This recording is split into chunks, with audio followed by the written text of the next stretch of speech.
யாழ்ப்பாணம் பிரதான பஸ் நிலையத்திற்கு முன்பாக குறித்த கவனஈர்ப்பு போராட்டம் முன்னெடுக்கப்பட்டது. சமூக உரிமை இயக்கமும் சமூக நீதிக்கான வெகுசன அமைப்பும் இணைந்து இந்த போராட்டத்தை ஏற்பாடு செய்திருந்தன. புதிய சட்டம் வேண்டாம், பயங்கரவாத தடை சட்டத்தை மகே லலித்குமார் இந்த யாழ்ப்பாணத்துல அன்னைக்கு எத்தனையோ பேர்த்த காணாம ஆக்குனாங்க. காலையில போனவங்க அந்திக்கு வரல, அந்திக்கு போனவங்க காலையில வராம ஒரு நிலைமையில இருந்துச்சு நாடு. இது வரைக்கும் அவங்க 2 பேரும் இல்லை.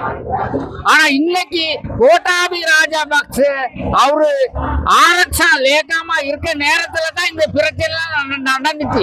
அதுக்கு முன்னாடி அவர் ஜனாதிபதி ஆகிட்டாரு.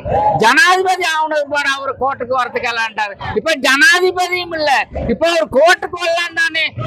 இப்பொழுதும் PTA சட்டமன்ற பயங்கரவாத தடை சட்டம் இன்றும் நடைமுறையில் இருந்து வருகின்றது. எனவேதான் ஆட்சி மாறுகிறதே தவிர, ஆட்கள் மாறினார்களே தவிர, மக்களுடைய அடிப்படையான பிரச்சனை, மக்கள் எதிர்நோக்கின்ற அடக்குமுறைகளுடைய பிரச்சனைகள் ஒவ்வொரு வடிவங்களிலே தொடர்ந்து வருகின்ற ஒரு நிலையைத்தான் நாங்கள் இன்று காணக்கூடியதாக இருக்கிறது.